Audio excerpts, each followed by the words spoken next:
Nah, supaya teman-teman bisa lebih mudah juga nih lihat sheetnya, teman-teman bisa akses link yang ada di chat itu ya, yang dikirim sama Kak Spasti.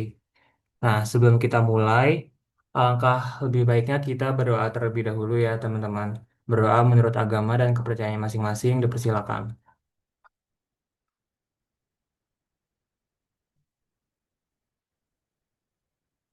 Berdoa dicukupkan. Oke. Jadi di spreadsheet yang udah kalian buka, kalau misalnya kalian lihat, di sini tuh kita udah naruh materinya di bagian tab namanya Equity Investment and Debt Investment. Tapi materi-materi yang ada di situ nggak akan kita explain lebih jauh, dikarenakan pasti kalian juga udah diajarin kan sama Astos. Jadi nanti di situ kalian bisa lihat-lihat aja summary-nya dari yang udah kita buat. Nanti kalau misalnya ada yang mau ditanyakan, teman-teman boleh komen aja di spreadsheet-nya aja gitu. Kalau misalnya ada yang dibingungin. Wait, aku cek dulu. Ini aksesnya view atau komennya aku ubah jadi komen. Oke, sip, udah aku ubah ya aksesnya. Jadi teman-teman kalau ada yang mau ditanyain, boleh banget langsung aja di komen di bagian yang mau ditanyakan. Kita langsung masuk aja ya guys ke contoh ke soal-soal supaya kalian bisa lebih apa ya lebih siap lah dan ikut merhatiin soal-soalnya gitu nggak cuma dengerin penjelasan materi dari kita gitu doang. Nah, kita masuk ke soal yang pertama guys. Di sini tuh soalnya dia gabungan antara equity investment sama debt investment gitu. Terus yang membedakan lagi paling nanti. Oh ya, yang paling nanti aku sama Svasti ngejelasinnya kita saling ganti-gantian ya guys. Jadi teman-teman bisa apa ya, merhatiin secara seksama aja gitu. Kita masuk ke transaksi tanggal 12 Januari dulu. Di sini tanggal 12 Januari itu dia si PT Marina membeli 12 lembar saham PTA dengan harga saham per lembar 1.500 dan masih harus membayarkan jasa broker sebesar Rp500 per lembar. Saham ini memiliki nilai par sebesar 1.600 per lembar. Nah, kalau di dalam materi equity investment ini guys, point of view-nya adalah investor. Jadi nilai par yang ada di informasi di soal ini pada saat pembelian itu tidak kita gunakan gitu. Jadi kita fokusnya kita loh yang akan membeli saham perusahaan gitu. Jadi bukan yang nerima duit karena menjual saham gitu ya guys. Oleh karenanya di tanggal 12 Januari itu kita jurnalnya akan investment PTA Stocks pada cash. Artinya kita di sini masuk investment dan kita mengeluarkan uang cash gitu. Nah, untuk nilainya sendiri itu kita pakai nilai dari harga pasarnya plus sebentar, plus nilai brokernya ya guys. Mungkin boleh diklik eh, itunya.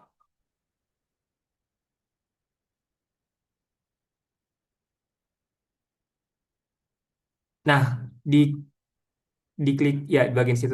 Nah, kalau kalian lihat di situ rumusnya kan 12.000 itu jumlah lembarnya dikalikan sama 1.500 itu harga sahamnya plus ditambah juga jasa brokernya. Karena di situ dikasih tahunya tuh masih harus membayar. Jadi teman-teman jangan lupa untuk menambahkan dengan biaya si brokernya seperti itu.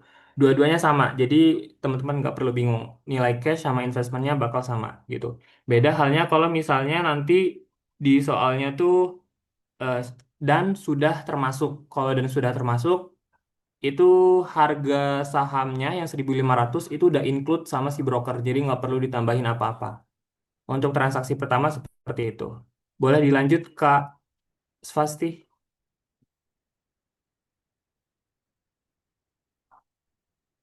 di transaksi Oke, selanjutnya.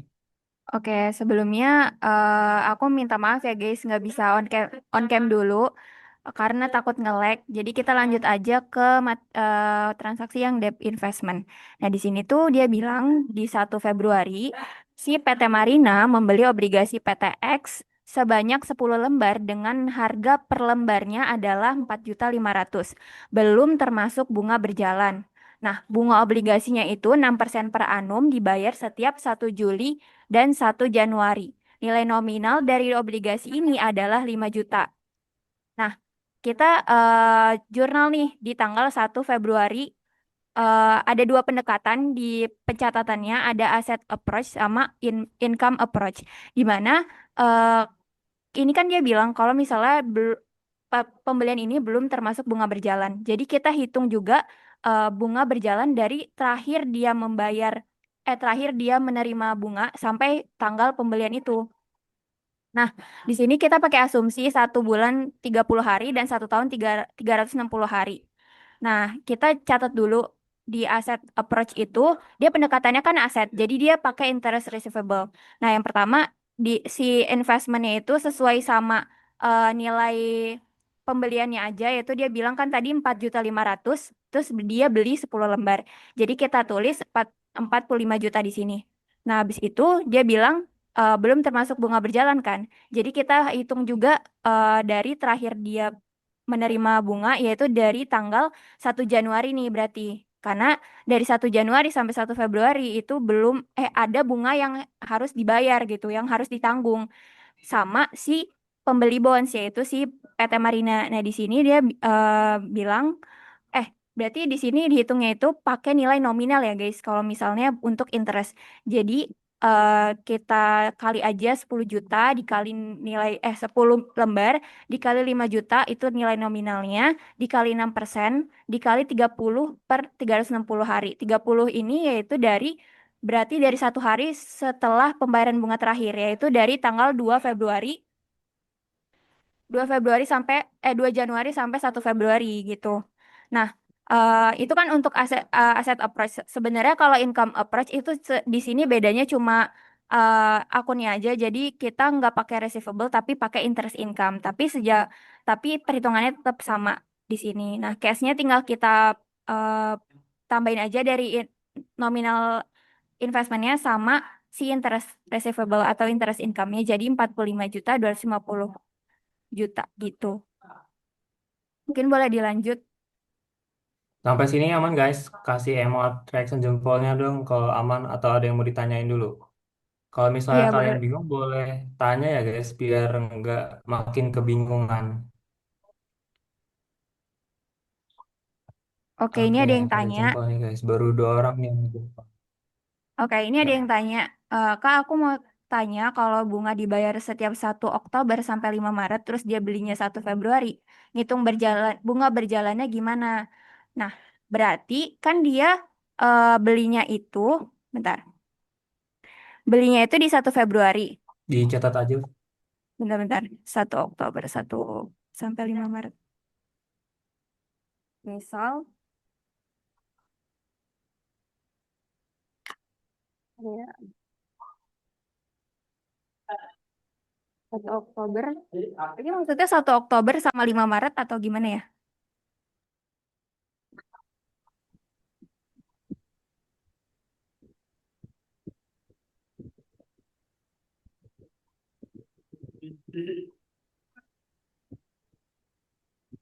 Kita asumsiin pembayaran itu setiap 1 Oktober dan 5 Maret.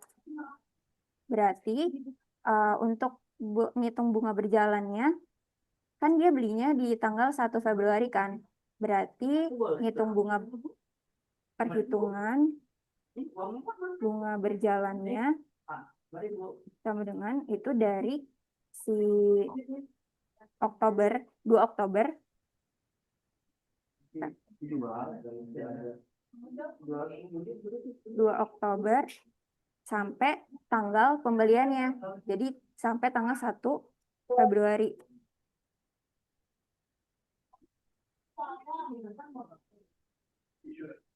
Itu sih harusnya.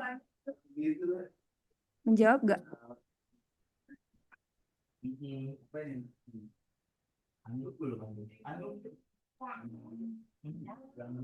Guys, tadi yang nanya boleh direspon ke Kak Asfas.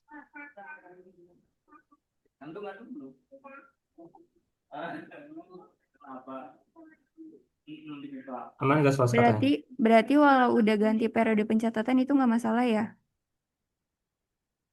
Oke, Hmm, oh aku ya gimana nangkap Fas? maksudnya pasti nanti kan ada penyesuaian ya dari 2 Oktober ke 31 Desember. Nah, dari 2 Oktober, sorry ya aku revisi. Jadi 2 Oktober sampai 31 Desember itu kan pasti nanti ada jurnal interest receivable sama interest income kan.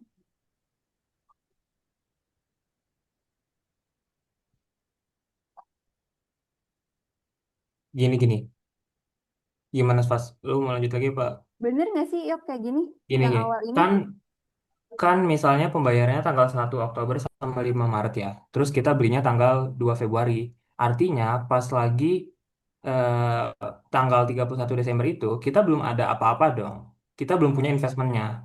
Makanya nanti pas perhitungan ya kita tetap ngitung kayak biasa 2 Oktober sampai 1 si Februari untuk menghitung si interest receivable-nya. Kenapa kayak gitu ya? Karena eh, tanggal 31-nya kita belum megang apa-apa guys. Kita belum punya si investment itu. Kita nggak bisa apa ya memperhitungkan si jurnal penyesuaiannya karena kita belum punya gitu. Gimana kita bisa buat penyesuaian gitu. Iya betul-betul. Karena kita baru megangnya di tanggal 1 Februarinya gitu. Jawab gak? Oke, oke makasih. Oke makasih lanjut aja ya berarti. Aman ya guys berarti. Oke, kita lanjut. Mungkin boleh agak geser fast ke sebelah kiri.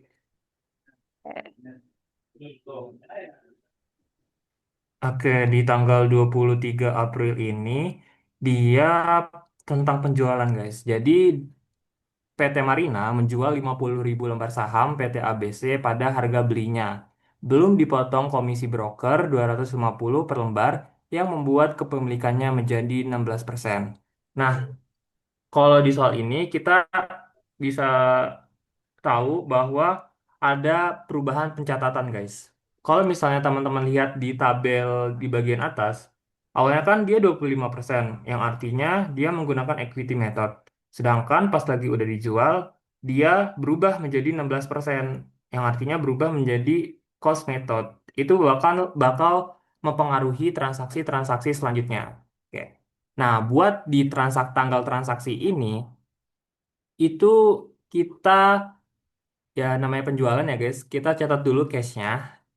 Itu pakai rumusnya teman-teman bisa lihat itu dari jumlah lembar dikaliin sama harga jualnya. Karena di sini tuh dikasih tahu bahwa dia tuh ngejualnya pada harga beli which is 2.000 ada di tabel atas ya guys. Cost per share-nya 2.000. Lalu jangan lupa dikurangi sama biaya-biaya penjualannya. Di sini juga dikasih tahu bahwa biayanya itu Rp250 per lembar. Artinya untuk mengetahui total biaya brokernya kita tinggal kalikan aja kan 250 tadi dengan jumlah lembarnya yakni 50.000. Itu pencatatan pertama cash. Nah, selanjutnya teman-teman bisa nyatet nilai dari investmentnya itu sendiri. Boleh di ke ini investment. Nah, untuk nilai investment sendiri, ini kita pakai nilai cost yang awal kita gunakan gitu. Dikasih tahu juga kan di soal cost persennya itu 2.000. Berarti kalau misalnya ngejual 50.000 lembar saham, otomatis investmentnya keluar 100 juta gitu dari yang kita punya. Terus untuk loss-nya sendiri itu tinggal disesuaikan aja guys. Kira-kira dia bukan kira-kira sih, tapi dia harga jualnya itu lebih besar atau lebih kecil dan lain sebagainya gitu. Karena kebetulan di sini dia lebih kecil ya guys, karena ada biaya broker, makanya ada loss gitu. Tinggal disesuaikan aja supaya balance. Lanjut ke tanggal 4 Mei. Di tanggal 4 Mei ini dia membeli saham, guys. Boleh di ini ya. Di tanggal 4 Mei ini dia membeli saham PTB sebanyak 1.000 saham dengan total 10 juta, belum termasuk biaya komisi perantara sebesar 10%. Nah, kalau kayak gini, guys, kalian harus nyatet yang pertama, nilai dari sahamnya itu sendiri ditambah sama nilai biaya komisi perantaranya. Artinya itu kita bisa cari dengan cara 10 juta, itu ada di soal. ditambah 10 juta dikaliin sama 10% gitu. 10 juta dikali 10% kan 1 juta ya. Nanti dapat 11 juta gitu. Terus di tanggal 4 Mei juga itu dikasih tahu kalau misalnya pembayarannya tuh tunai 50% terus sisanya kredit. Makanya nanti kita tinggal bagi dua aja tuh si 11 juta dan kita sebar ke cash dan AP. Seperti itu. Sampai sini aman, kasih jempolnya guys. Bentar. Kak, maaf motong untuk pembelian saham kalau ada nilai nominal dan nilai per lembar pakai yang mana ya Kak? Kalau misalnya pembelian, teman-teman fokusnya pakai nilai nilai harga pasar ya. Nilai ini gimana ya? Kalau nilai nominal tuh bisa dibilang diartikan nilai parnya si perusahaan gitu loh.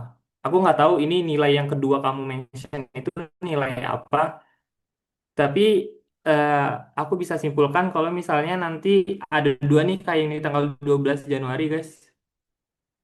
Di 12 Januari transaksi yang awal-awal itu kita udah nggak pakai lagi nilai parnya, tapi kita pakai nilai dari harga saham per lembarnya pada saat itu.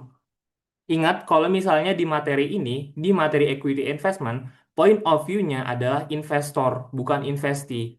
Yang artinya kita sebagai investor pasti belinya di harga pasar dong. Nggak mengikuti nilai par dari saham si perusahaan gitu.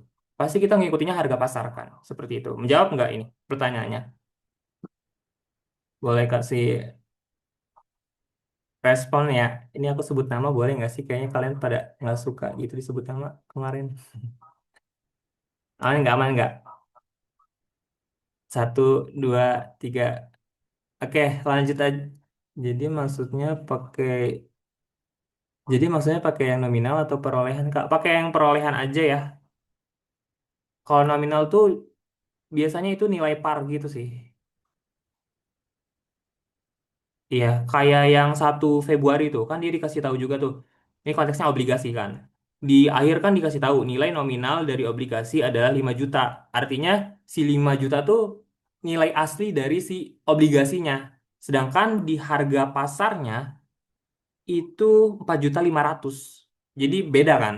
Ya 5 juta tuh nilai asli, kalau yang 4.500.000-nya tuh harga pas lagi saat itu di pasaran gitu, ketika jual beli. Oke. Makasih Kak. Lanjut guys. Pasti boleh silakan. Oke, aku izin masuk lagi. Ini ada eh, transaksi di tanggal 4 Mei. 4 Mei. 1 Juli.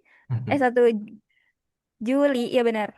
Jadi 1 Juli dia menerima bunga dari PTX atas obligasi yang dibeli tanggal 1 Februari. Jadi tadi kan dia udah beli kan di sini. Nah, itu eh, kita dia tuh menerima bunga kan tadi dibilang 1 Juli sama 1 Januari kan. Makanya tadi di sini kita 1 Juli akan mencatat penerimaan bunga tersebut. Di mana kalau dari asset approach itu kita tinggal ikutin tadi kan ada receivable di debit kan. Nah, karena dia udah dibayar, berarti kan harusnya hilang kan si receivable-nya tadi sebesar 250. Nah, itu kan tadi yang receivable itu adalah bunga yang berjalan dari 2 Januari sampai tanggal pembelian kan. Sedangkan eh, dari 1 Februari sampai 1 Juli 2025 itu pasti ada bunga berjalannya lagi. Nah, itu kita hitung pakai akun interest income sebesar jadi 10 lembar dikali tadi nilai nominalnya. Ingat kalau misalnya mau ngitung interest itu harus pakai nilai nominal. Nah, dikali sama bunga per tahunnya, per annumnya, dikali sama 150 per 360. Artinya apa? Ini tuh dari 2 Februari sampai 1 Juli gitu. Nah, di sini kita dapat 1.250. Nah, di sini berarti kita dapat cash dari total interest receivable sama interest income sebesar 1.500.000. Nah, kalau income approach itu dia ngitung lagi nih guys. Tadi kan di awal dia bilang interest income di debit kan. Nah, pas di penerimaan bunga dia hitung lagi dari 2 Februari sampai 1 Juli gitu. Jadi dapat 1.500.000 segini.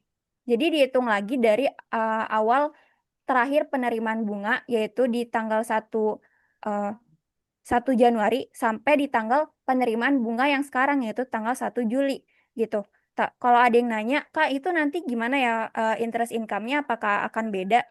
Sebenarnya enggak, guys. Soalnya di sini kalau kita lihat di apa namanya? Di account-nya, dia kan sebenarnya interest income yang pertama dia didebitkan. Terus yang interest income kedua dia dikredit. Jadi nanti ujung-ujungnya sama di sini sama aja gitu. Sampai sejauh ini ada yang mau bertanya nggak? Atau ada yang bingung gitu? Salah.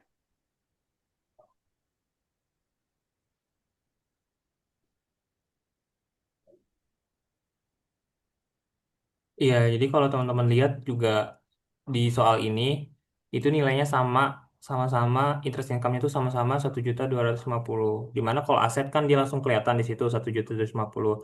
Tapi kalau yang income approach, kalau teman-teman kurangin antara 1.500.000 sama 250.000 di atas, itu hasilnya bakal sama.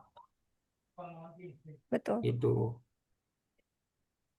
Jadi sama aja, Yep. guys. Interest income-nya sama-sama segitu. 1.250.000. Oke, sejauh ini apakah aman, guys? Kasih reaction jempol guys, reaction jempol-jempol. Yap. Jempol-jempol, ayo, ayo. Biar kita bisa lanjut kalau sudah Oke, aman. kita lanjut ke transaksi selanjutnya ya, teman-teman. Di tanggal 7, bentar, ada yang nanya. Kak, maaf, balik ke transaksi sebelumnya. Misal seperti soal di tanggal 1 Februari. Kan kalau untuk catat cashnya pasti pakai harga yang 4,5 juta ya Kak. Iya betul. Nah Hmm. tapi untuk interest receivable yang akan dicatat itu untuk menghitung bunganya tetap pakai yang 45 juta atau pakai yang 5 juta ya. Pakai yang 5 juta ya teman-teman. Jadi kalau buat ngitung interest receivable dia pakainya nilai asli dari obligasi gitu. Kenapa kayak gitu? Karena kalau kita pakai harga pasar kan itu harga pasar berubah-berubah ya. Sedangkan itu bakal apa ya? Pencatatannya bakal berbeda-beda dong nanti di tiap tanggal pembayaran bunganya gitu. Oleh karenanya kita akan mencari nilai interest receivable-nya itu berdasarkan nilai asli atau nilai nominal si obligasinya. Kayak gitu ya. Aman? Ini yang nanya. Oke, paham. Sip. Lanjut ya guys di tanggal 7 Juli. Di tanggal 7 Juli ini transaksi guys. Transaksi pembelian saham PTC 20.000 lembar dengan harga saham per lembarnya 1.500 dan membuat PT Marina mempunyai kepemilikan 25%. Nah, kalau jurnal pembelian lagi-lagi gampang aja teman-teman, langsung aja investment PTC Stocks pada cash senilai nilai pasar dari si sahamnya itu. Di sini 20.000 dikali 1.500 hasilnya 30 juta gitu. Nah, karena itu dikasih tahu dia itu dapatnya 25% teman-teman. 25% kepemilikan berarti dia pakai pencatatan metode equity seperti itu. Pasti yang ini mah aman lah ya. Sip, thank you pasti boleh dilanjut tanggal 1 Agustus. Oke, di tanggal 1 Agustus itu dia bilang kalau PT Marina itu menjual 2 lembar obligasi PT Glow dengan kurs 95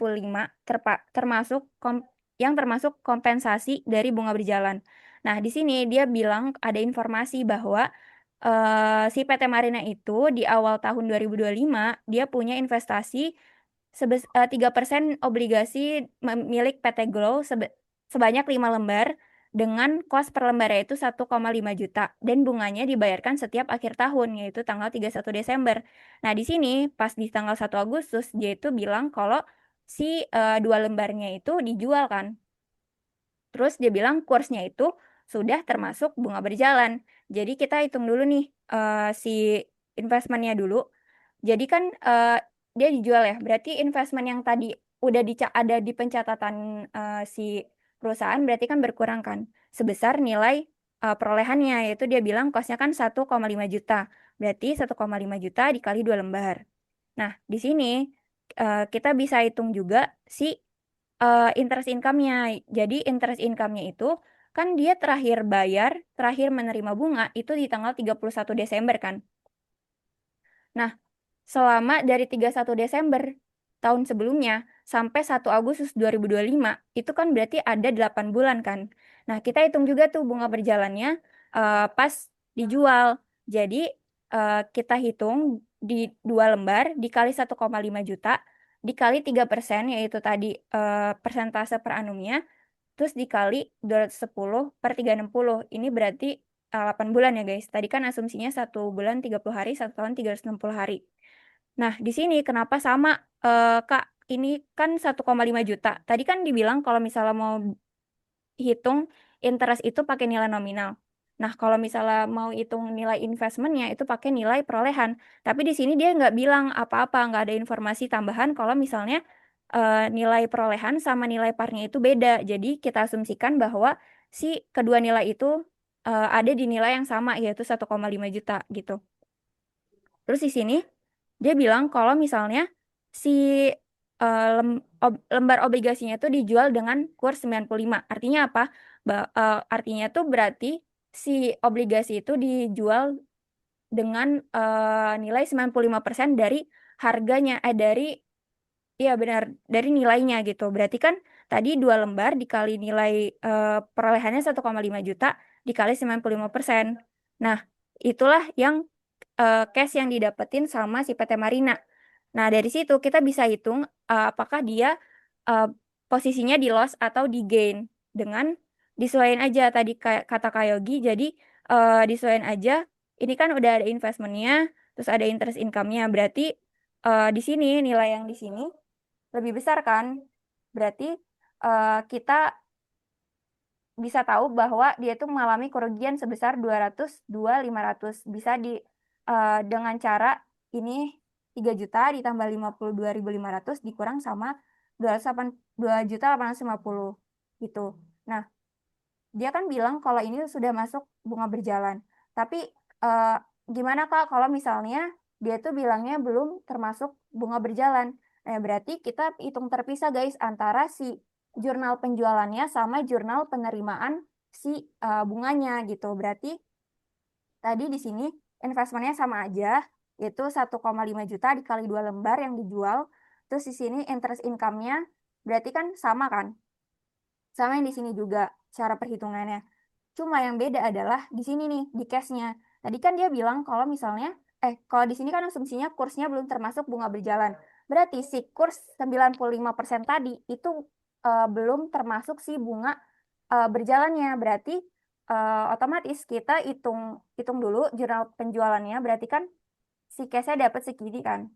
Nah, si bunganya kan nggak termasuk, berarti kita tambahin si bunganya sebesar 52.500 gitu. Atau bisa juga kalian catat secara terpisah biar kayak lebih jelas aja gitu. Jadi case-nya tetap kayak gini, tapi nanti di bawahnya ada jurnal case lagi. Tapi kalau di sini kan tadi digabung kan case-nya. Nah, bisa juga ini case-nya dipisah. Jadi yang ini jurnal penjualannya, di sini jurnal penerimaan bunganya gitu. Sejauh ini, apakah aman, guys?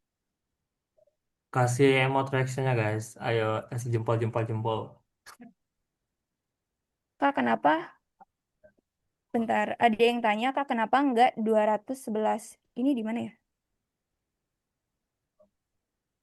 211.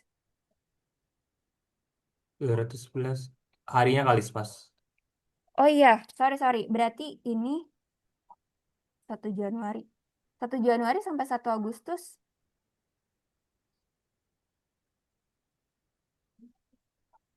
Hmm, bentar-bentar.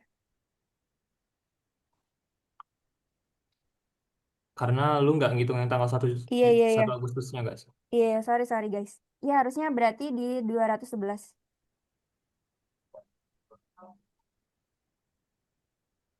Sorry ya, guys. Aku revisi sebentar. Oke, udah.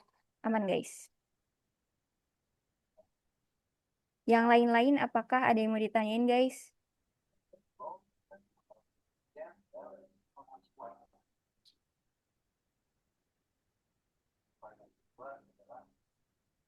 Satu, dua, tiga.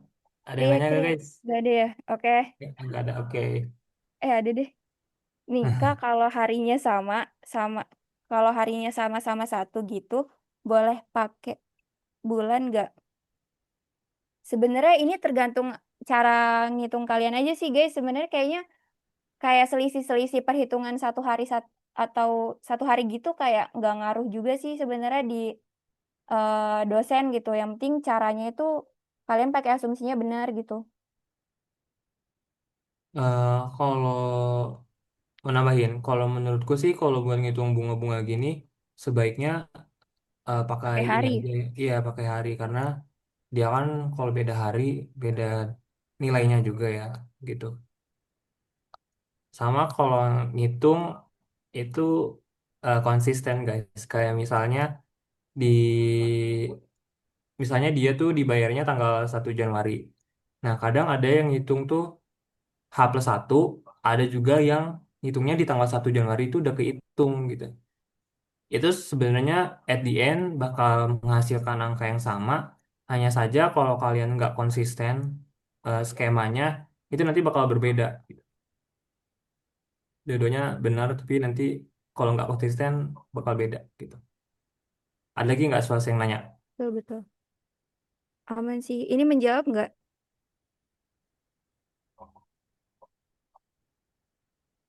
Sepertinya menjawab harusnya.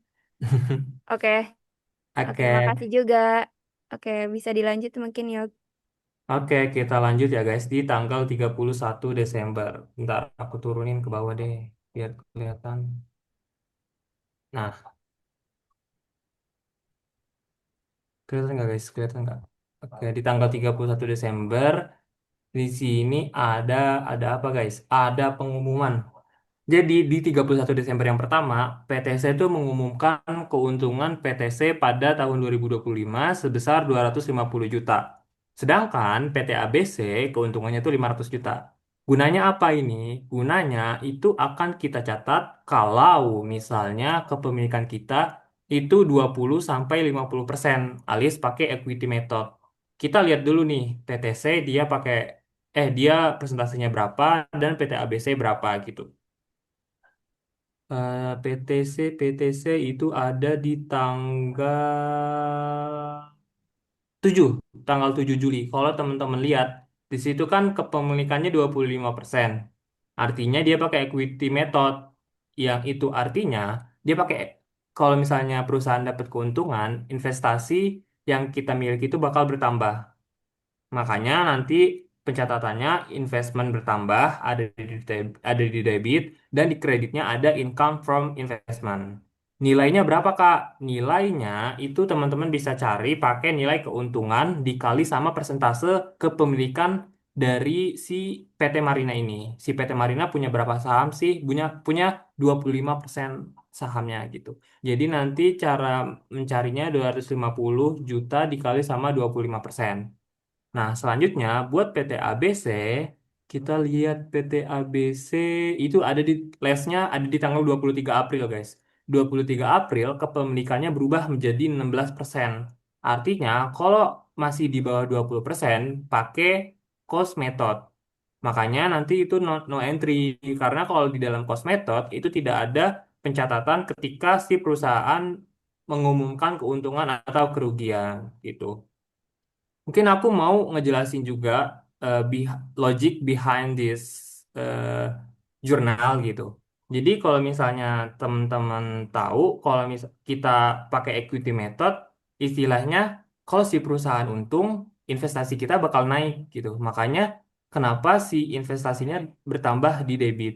Terus nanti di bagian sini ada nggak ya? Kita loncat sedikit ya. Di tanggal 31 yang 12 yang sebelah sini pas yang equity, yang sebelah kanan, sorry. Nah, ya, kalau teman-teman lihat di situ, nanti ketika pembagian dividen, investmentnya bakal berkurang karena yang awalnya investasinya itu ada di si perusahaan, pas lagi pembagian dividen dikeluarin dari perusahaan dan kita pegang gitu. Logiknya seperti itu. Oke, next kita lanjut ke tanggal 31 yang selanjutnya. PTA mengumumkan cash dividend yang diterima PT Glow. Nah, kalau teman-teman lihat PTA itu di sini ada di transaksi tanggal 12 Januari. Nah, karena di soal ini nggak dikasih tahu ya guys, kepemilikannya ataupun jumlah saham yang beredar si PTA itu berapa, makanya kita bisa buat asumsi aja. Ini dia tuh kepemilikannya berapa sih gitu. Di sini aku buat dua-duanya. Kalau misalnya cost method, teman-teman nyatetnya tinggal cash dividend receivable terhadap cash dividend income. Sedangkan kalau pakai yang equity, dia pakainya investment PTA stocks gitu. Nah, aku mau mungkin jelas di bagian sini ya. Oke. Kalau misalnya nanti nggak di soal nggak dikasih tahu presentasinya berapa, tapi dia dikasih tahu jumlah saham yang diterbitkan gitu. Itu bisa kita cari, guys. Kayak misalnya kita belinya saham yang dibeli 30.000, saham yang diterbitkan 90.000 lembar. Berarti untuk nyari kepemilikan presentasinya gimana, guys? Kita tinggal membagi antara si 30.000 sama si 90.000. Bentar, 3 dibagi 90.000. Tuaga. Artinya dia memiliki 33%. Artinya dia pakai apa? Ya, betul, equity method gitu ya. Jadi kalau nggak dikasih tahu persentasenya bisa pakai cara yang ini. Seperti itu. Sampai sini ada yang mau ditanyakan dulu teman-teman sebelum makin bingung. Kak, kalau rugi gimana jurnalnya? Oke, pasti boleh bantu ke equity investment di tab equity investment. Nah, di sini kalau misalnya si perusahaannya rugi, kita tinggal balikin aja teman-teman. Loss ada di debit, terus investmentnya ada di kredit. Artinya kalau investment ada di kredit kan berkurang ya, gitu. Terus kalau untuk nilai nominalnya masih sama kayak persentase kepemilikannya. Gitu ya. Oke, sama-sama. Wait, bentar. Ada yang mau ditanyain. Saham yang beredar tuh pasti diketahui kah, Kak? Enggak, ini tergantung sama soalnya sih. Kalau misalnya nanti nggak dikasih tahu secara eksplisit berapa persen kepemilikannya, tapi ada saham yang beredar, berarti itu bisa kita hitung pakai yang saham saham yang diterbitkan ya guys. Jangan saham yang beredar kan outstanding, it's different things. Saham yang diterbitkan gitu, pakai saham yang diterbitkan. Kalau misalnya dua-duanya nggak dikasih tahu, teman-teman pakai assumption aja, gitu ya. Sip, kita boleh ke contoh soal satu lagi, Spas. Oke, kita lanjut ke tanggal berapa nih? 31 lagi ya?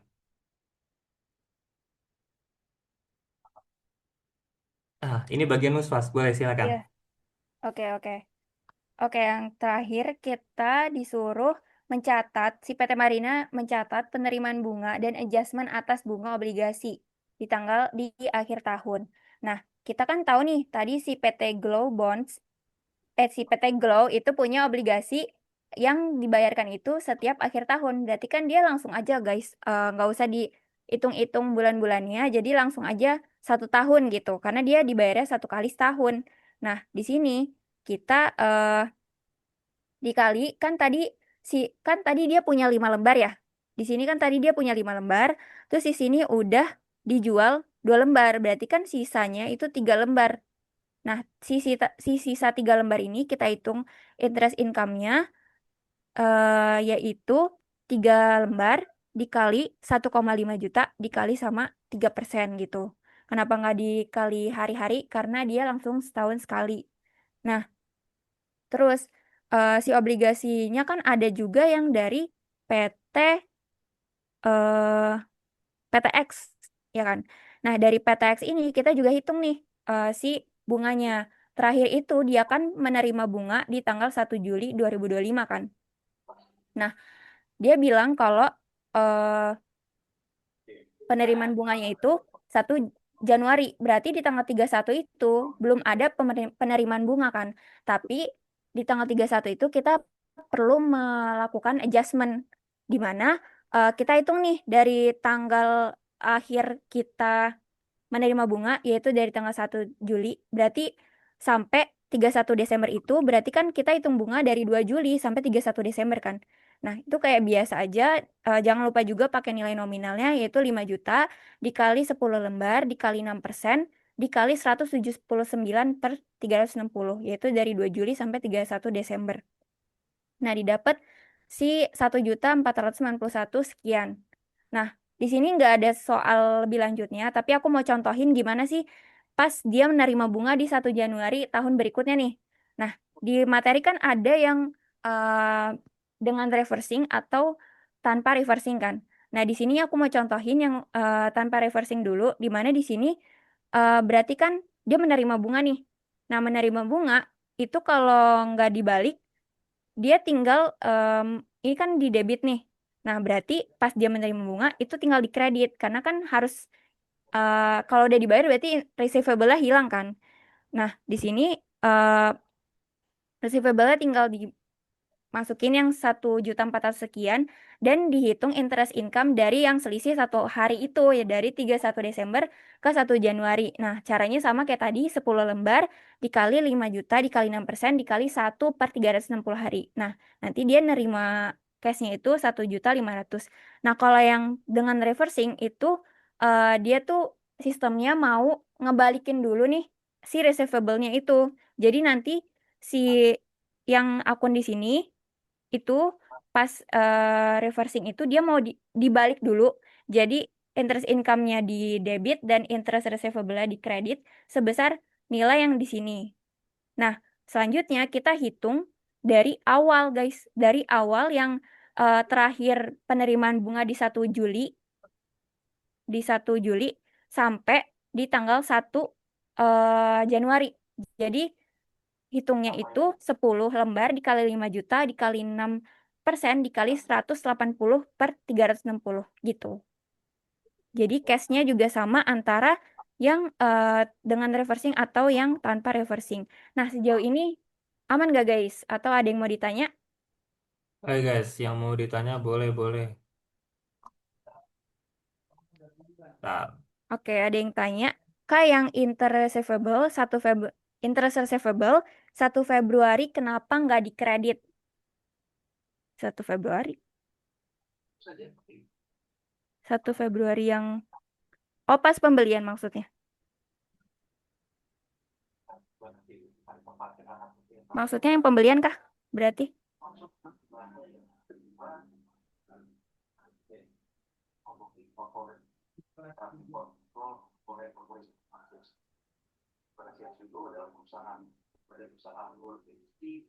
Belum ada jawaban, jadi aku anggap dia nanya yang 1 Februari ini ya guys, yang kenapa dia tuh gak di kredit si receivable-nya.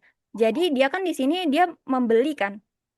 Nah, si pas waktu membeli, si yang membeli obligasi itu dia yang nanggung eh, bunga berjalannya guys. Makanya di sini interest receivable-nya di debit dan kita nanggung cash yang sebesar si interest receivable-nya juga gitu. Jadi si pembeli obligasi yang menanggung bunga berjalan dari obligasi yang kita beli gitu. Menjawab gak?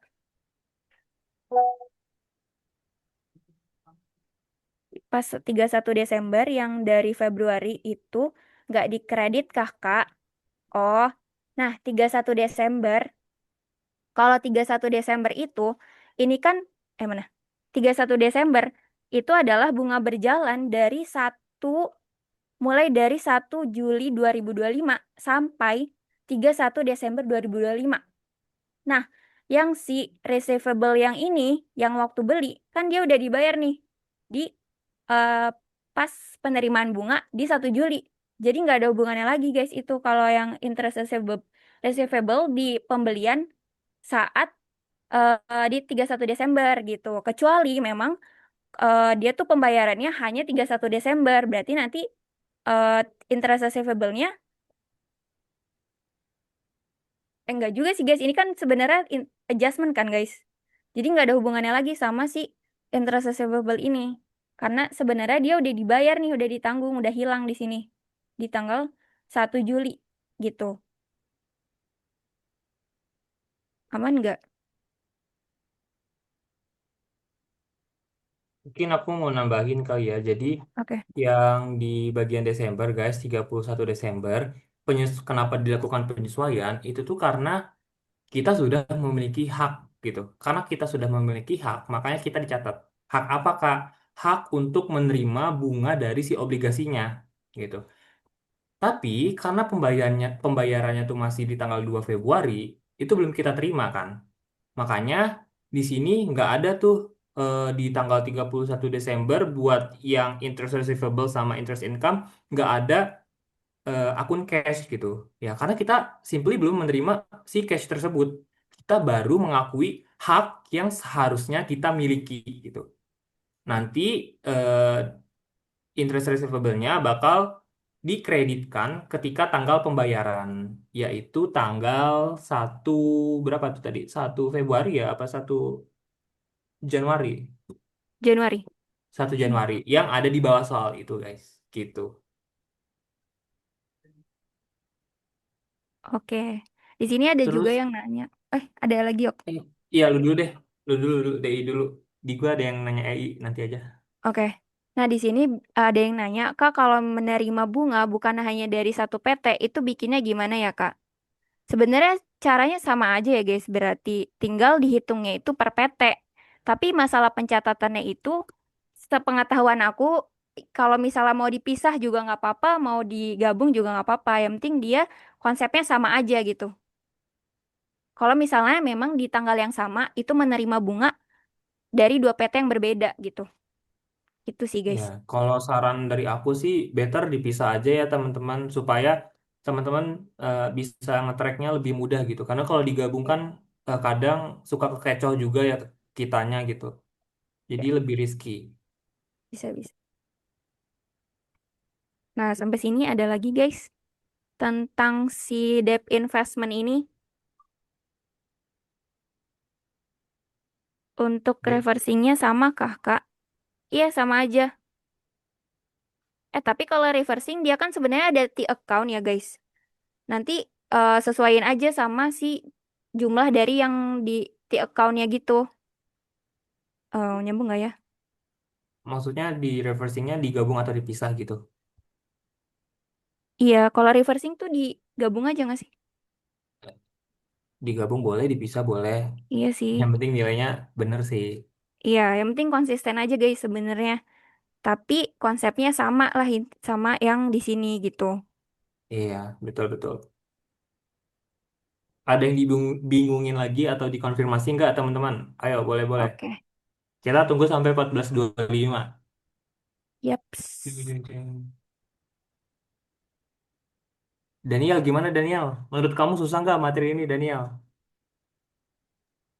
Joinnya tuh sih paham sih kak sama penjelasan kakak. Yes. Kamu kelas apa, Daniel?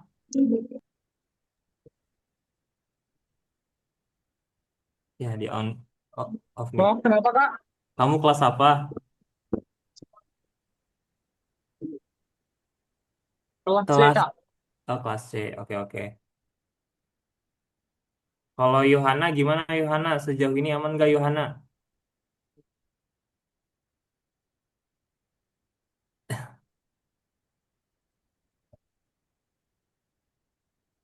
Entahlah, aku panggil nama orang random.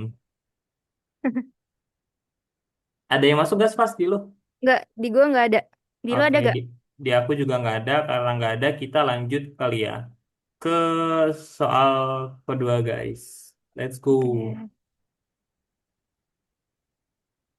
Nah, di soal kedua ini sebenarnya kurang lebih agak 11-12 kayak yang tadi.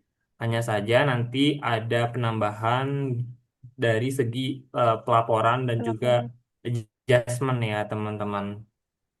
Oke, kita masuk dulu. Aku kasih waktu kalian 1 menit buat baca soalnya. Kalian baca sendiri. Sini ada banyak informasi, jadi kalian coba baca dulu secara sekilas dan skimming. Biar kegambar gitu.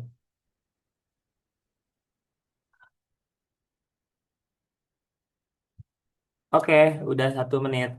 Kita mulai dari transaksi yang tanggal pertama. Kita mulai dari soal pertama juga.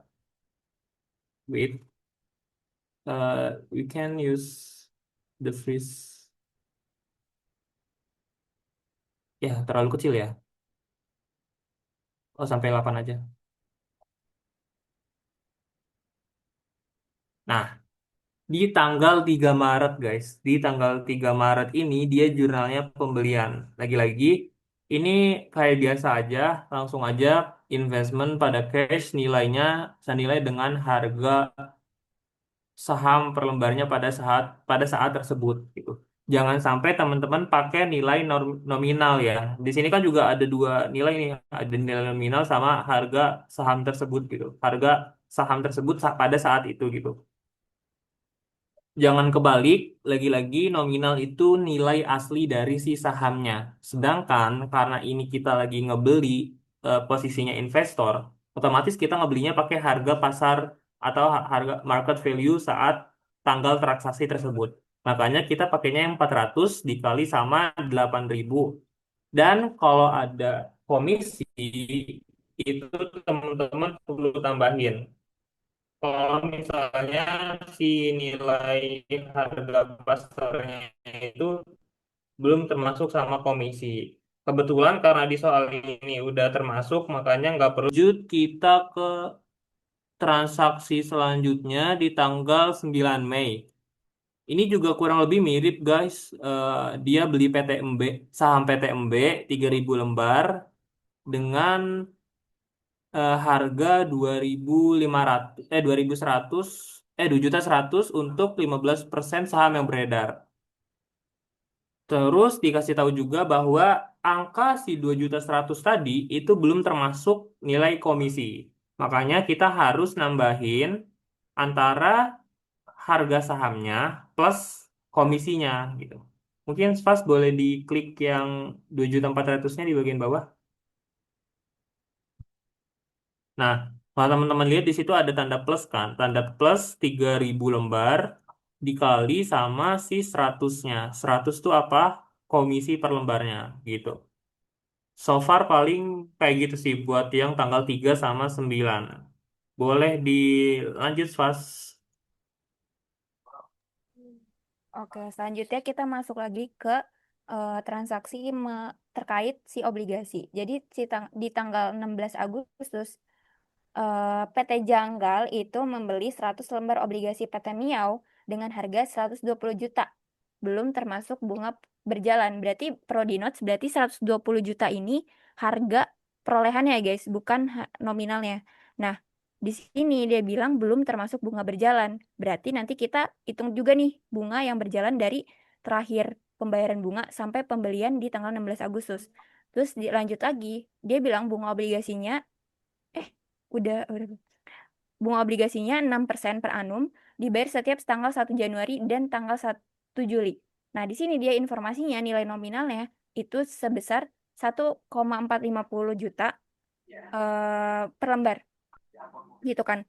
Berarti di tanggal 16 ini kita hitung dulu nih si nilai investmentnya. Di sini juga udah ada 120 juta kan guys. Berarti kita langsung aja tulis di sini ada 120 juta. Nah, dia bilang ini tuh belum termasuk bunga berjalan. Berarti kita perlu hitung nih dari bunga terakhir itu berarti 1 Juli. Dari 1 Juli sampai tanggal 16 Agustus kita perlu hitung dulu bunga berjalannya yang akan ditanggung sama si PT Janggal sebagai pembeli bonds gitu. Nah, di sini kita hitung harinya itu Juli ada 29 hari di mana dia kan berarti dihitung dari tanggal 2 Juli. Nah, Agustusnya itu ada 16 hari. Berarti kita bisa tahu bahwa bunga berjalannya itu udah jalan selama 45 hari. Nah, di sini interest receivable-nya kita hitung sesuai dengan harga nominal ya guys. Jangan lupa pakai harga nominal kalau untuk menghitung bunga. Di sini kita hitung ada 100 lembar dikali 1.450.000 dikali 6% dikali dengan 45 hari tadi per 360 hari. Gitu. Dapat 1.087.500. Nah, berarti cash yang harus kita keluarin untuk membeli 100 lembar bonds obligasi dari PT Miau itu sebesar 120 juta ditambah 1.087.500 gitu. Sejauh ini apakah ada yang ditanya? Guys, sebenarnya sama aja sih kayak tadi, nggak jauh beda. Betul, betul. Satu, dua, tiga, empat, lima. Ada yang masuk ke spas. Tidak ada, sepertinya sudah mengerti. Oke, kita lanjut ya teman-teman ke tanggal 26 September. Di sini tanggal 26 September si PT Janggal menjual 2000 lembar saham PT Yuyur dengan kurs 110. Artinya guys, kalau kita ngelakuin penjualan, ada apa yang masuk? Ya, betul banget guys, ada cash. Ada cash yang masuk dan untuk nilai dari cashnya itu sendiri itu kita bisa cari dengan mengalihkan antara harga saham per lembarnya dikali dengan jumlah lembar yang dijual dan dikali dengan nilai kursnya. Kebetulan di sini dia nggak di state per lembarnya berapa di soal, jadi teman-teman bisa lakukan perhitungan yakni 4 juta dibagi sama 8.000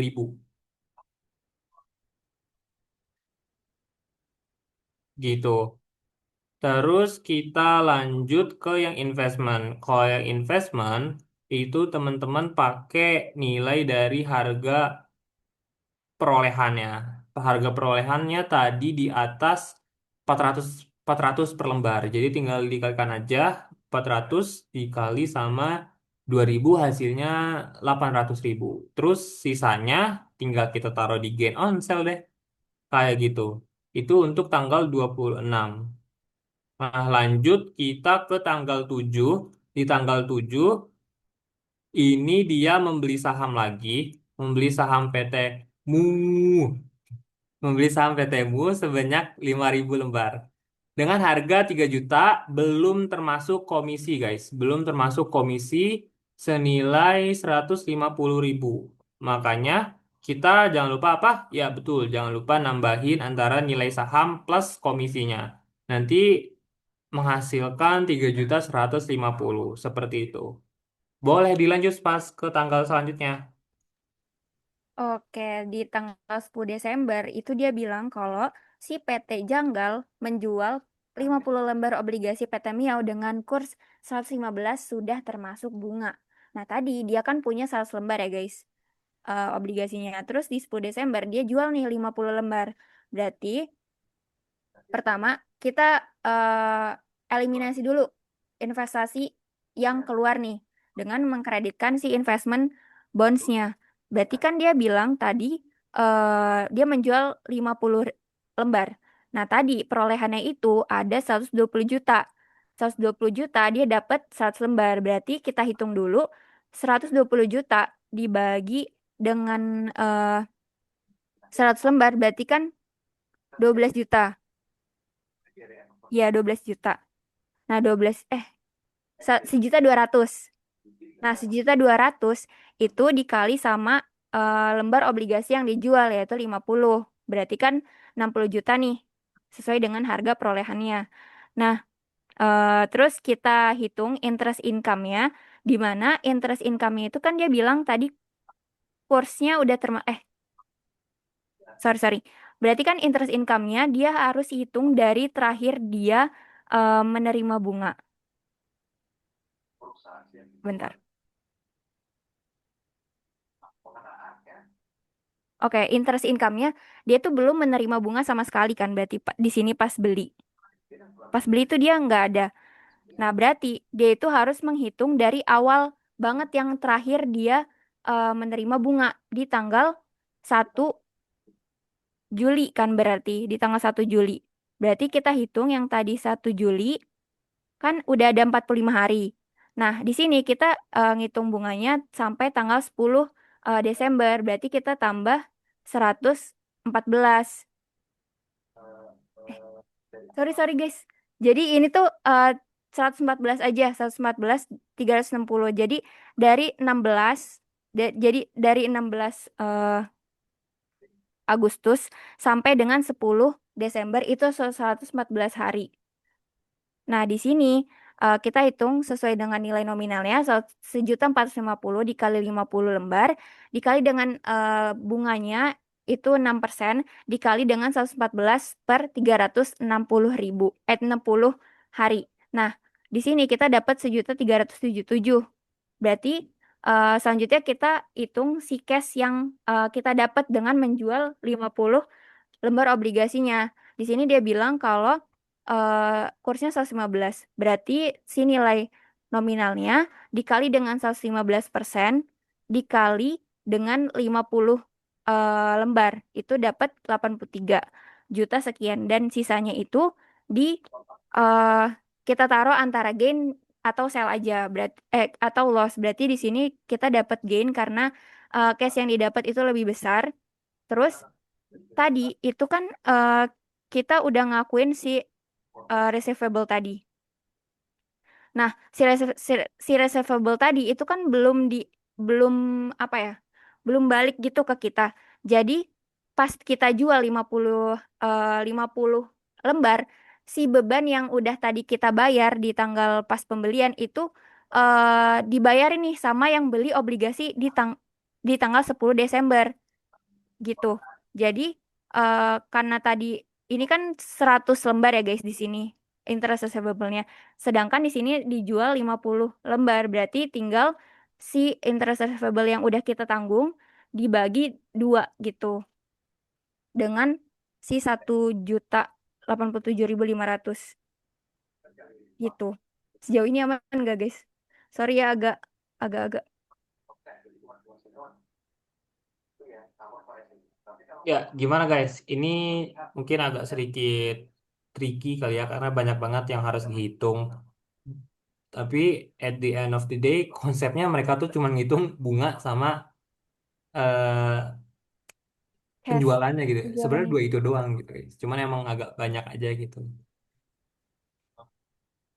Ada yang mau ditanyain nggak? Boleh di chat ya teman-teman.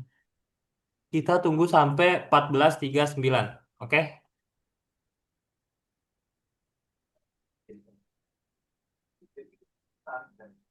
Ada yang masuk gak pas? Belum ada. eh Boleh aja guys ditanya-tanya atau mau dijelasin ulang kalau misalnya belum terlalu jelas tadi. Kamu mau tanya kalau misal ada tanggal penerimaan bunga setelah pembelian obligasi. Nah, tapi nggak di stat di soal kalau disuruh bikin jurnal penerimaan bunganya. Atau itu apakah tetap harus menjurnal atas penerimaannya? Bentar. Kalau misalnya ada penerimaan setelah pembelian bunga obligasi. Iya guys, tetap harus dihitung sih. Soalnya nanti soalnya dia kan emang terjadi ya di antara waktu itu. Jadi harus diperhatiin juga apakah di antara transaksi yang dia bilang di sini, dia tuh nerima bunga atau enggak. Itu mungkin berarti kan secara apa ya, secara tersirat kan disuruh ngitung. Tapi sejauh ini nggak ada yang gitu sih. Benar-benar. Sejauh ini biasanya dikasih ada di tanggal transaksinya Iya, sih. kayak Tapi biasanya kalau misalnya nggak ada, kalian tetap hitung aja ya. iya betul. Yang Oke. lain-lain ada lagi, Ada ada yang lagi. mau ditanyakan lagi?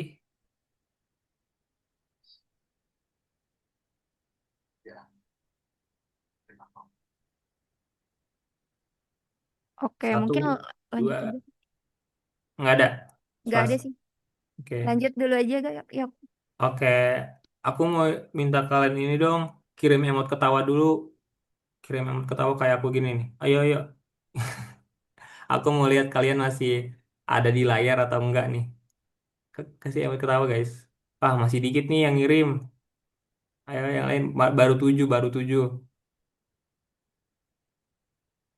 Oke, oke. Banyak ya. Sip, kita lanjut ya. Ini ke materi yang sedikit baru, teman-teman. Sedikit baru. Kenapa baru? Karena ini tentang penyesuaian. Penyesuaian dari nilai investasi yang udah kita miliki. Sebenarnya ini yang pertama bagian lus, Pas. Gimana nih, Iya Pas? benar, benar juga. Oke, masuk lagi ya guys. Ini jadi kan tadi si 100 lembar obligasi PT Miau itu udah dijual nih. Udah dijual 50 lembar. Berarti tinggal 50 lembar lagi. Nah, di akhir tahun ada bunga berjalan dari 50 lembar tadi. Kan masih ada kan di si yang dipegang si PT Janggal. Nah, itu harus kita hitung guys di akhir Desember di tahun tersebut. Gimana hitungnya? Tinggal kita hitung aja hari dari tanggal pembeliannya tadi. Terakhir tanggal pembelian kan berarti di tanggal 16 Agustus. Berarti 16 Agustus tadi kan kita udah dapet nih dari sampai tanggal 10 Desember udah ada 144 hari. Berarti kalau di tanggal 31 Desember tadi karena asumsinya 1 bulan 30 hari, berarti nambah 20 hari kan. Berarti kita kali dengan 134 hari. 114 ditambah dengan 20 hari gitu. Berarti di sini 50 lembar dikali dengan nilai nominalnya yaitu 1.450.000 dikali dengan 6% dikali sama si hari bunga berjalannya yaitu 134 per 360 gitu. Jadilah dia dapatnya 1.619.000 sekian. Nah, nanti kalau misalnya dia masuk ke kalau udah saatnya dia pembayaran bunga kayak tadi tuh, nah berarti interest receivable-nya dikredit terus cash dia nerima cash gitu. Gitu, guys. Oke, itu nanti tergantung juga ya teman-teman ada jurnal pembaliknya atau enggak. Iya, Terus betul-betul. kalau misalnya di soal kayak nggak dimention harus buat jurnal pembalik atau enggak, kalian bisa buat asumsi aja. Asumsi ini ada jurnal pembalik, asumsi ini nggak ada jurnal pembalik gitu. Supaya eh, Mbak Mila ngerti, oh ini tuh maksud si mahasiswa ini tuh dia ada jurnal pembaliknya, makanya nanti pas pembayaran jurnalnya kayak gini gini gini gitu. Karena kalau nggak ada asumsi yang kalian buat, itu bakal membingungkan sih, bisa bisa jadi gitu. Oke, kita next ke penyesuaian selanjutnya, yakni penyesuaian dari nilai si saham-saham itu. Bentar. Wait, boleh ke atas pas di soal paling atas paling atas. Oke. Nah, kalau teman-teman lihat kan di soal ada dikasih tahu nih yang soal poin B bahwa pada akhir periode saham-saham yang diperoleh sama PT Janggal itu tuh nilainya kayak gini, segini, segini, segini gitu. Nah, oleh karena dia itu berubah harganya, makanya kita buat penyesuaian gitu.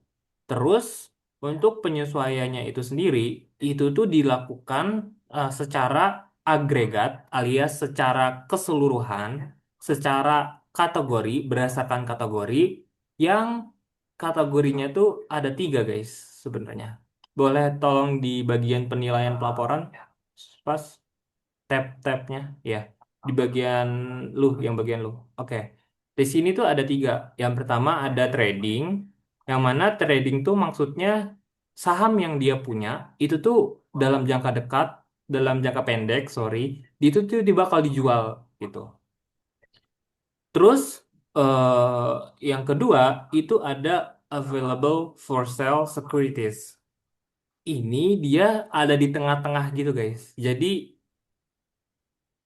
bisa dijual dalam jangka waktu dekat, tapi kayak nggak benar-benar diniatkan buat dijual dalam jangka waktu dekat gitu loh.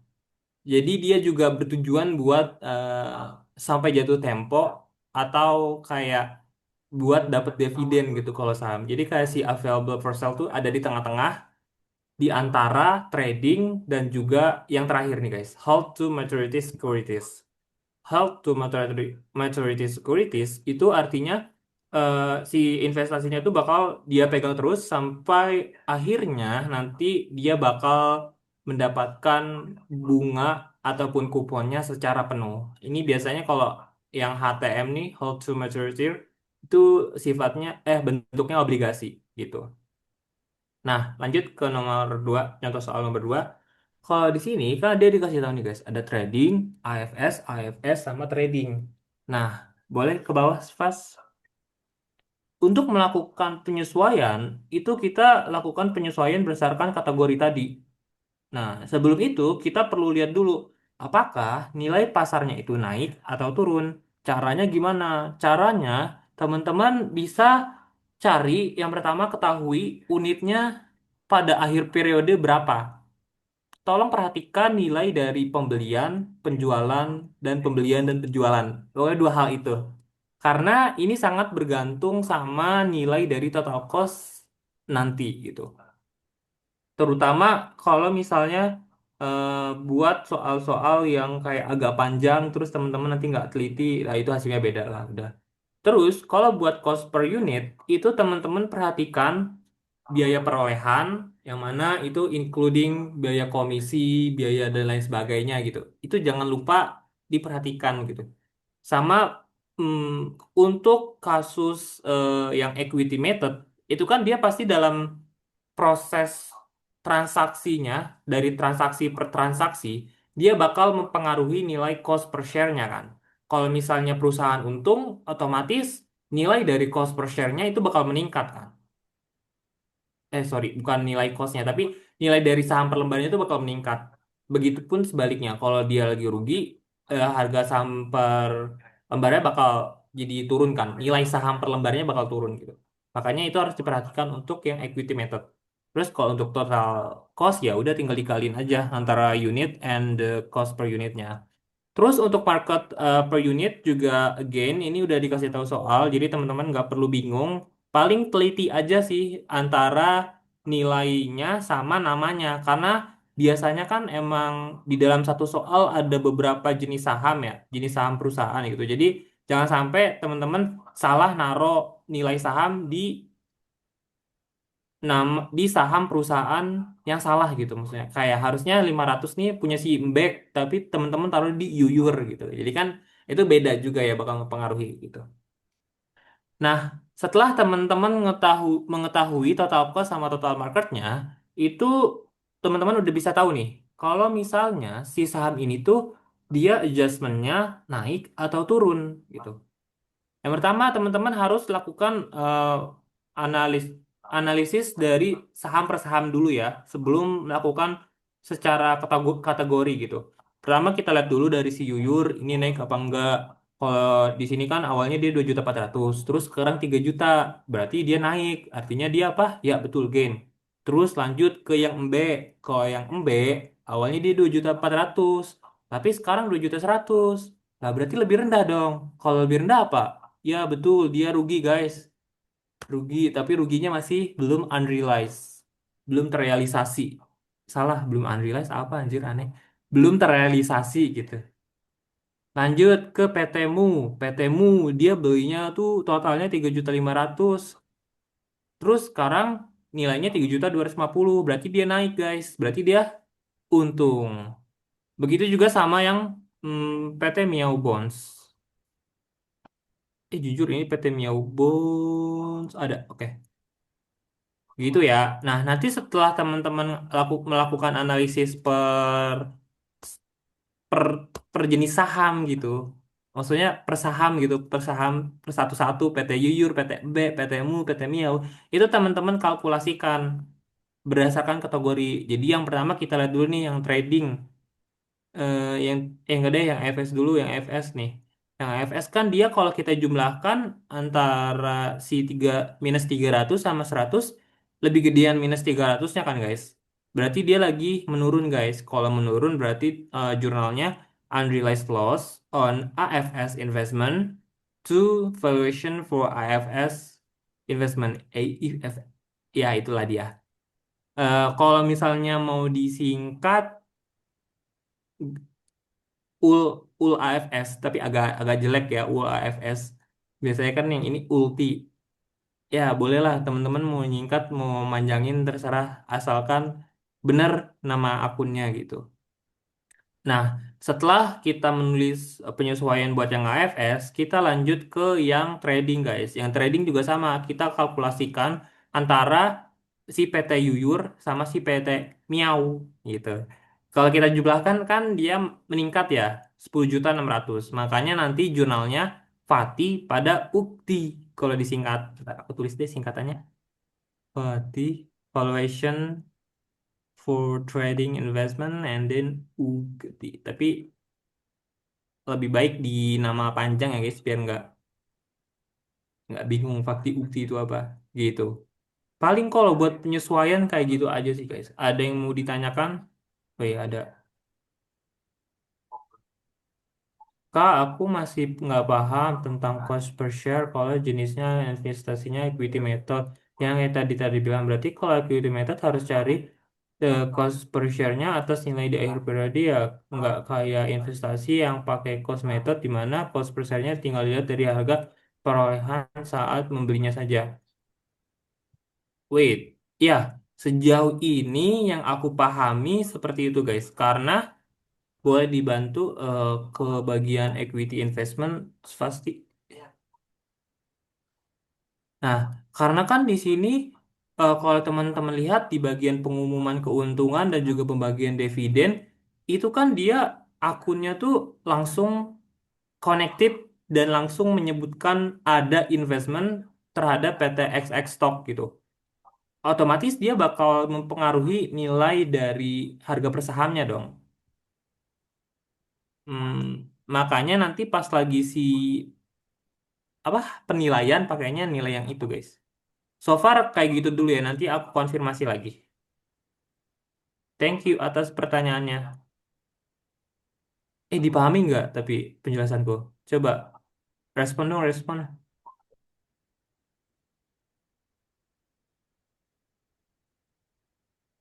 Daniel, oke. Kayaknya ada deh di PPT itu kiesok itunya, contohnya kalau mau dilihat. Boleh pas, lu tahu tempatnya di mana? Gue stop share bentar ya. Oke.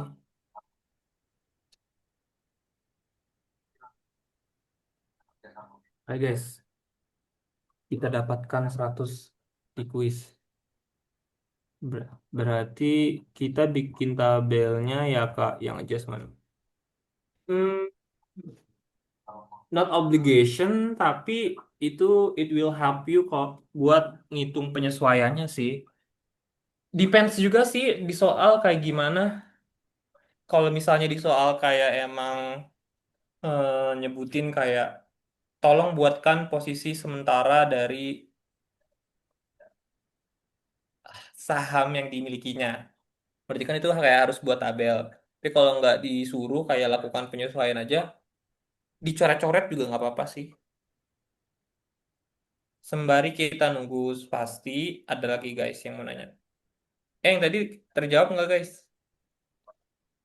Kak, aku mau tanya, kalau stok dan bonds nggak perlu dipisah ya saat adjustmentnya?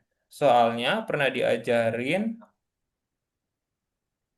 Mbak Arfah, di situ ada jurnal UL AFS Stock pada FH AFS Stock dan FA AFS Bonds pada UK AFS Bond. Wow, oke.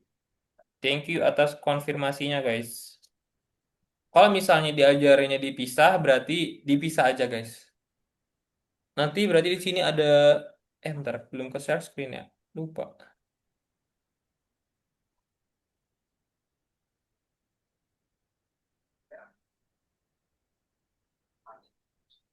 Nanti dipisah aja berarti. Bentar, ini tadi yang mana ya?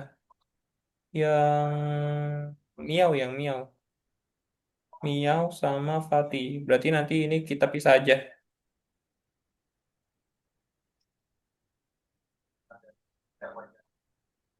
Satu, Fatih, stok.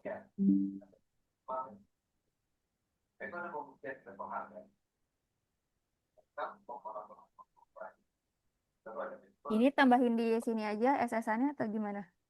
Iya ditaruh boleh. Kayak gini sih.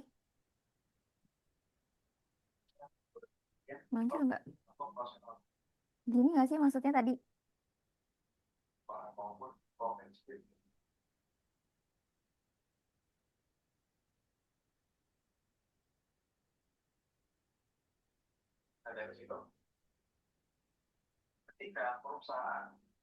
Bentar.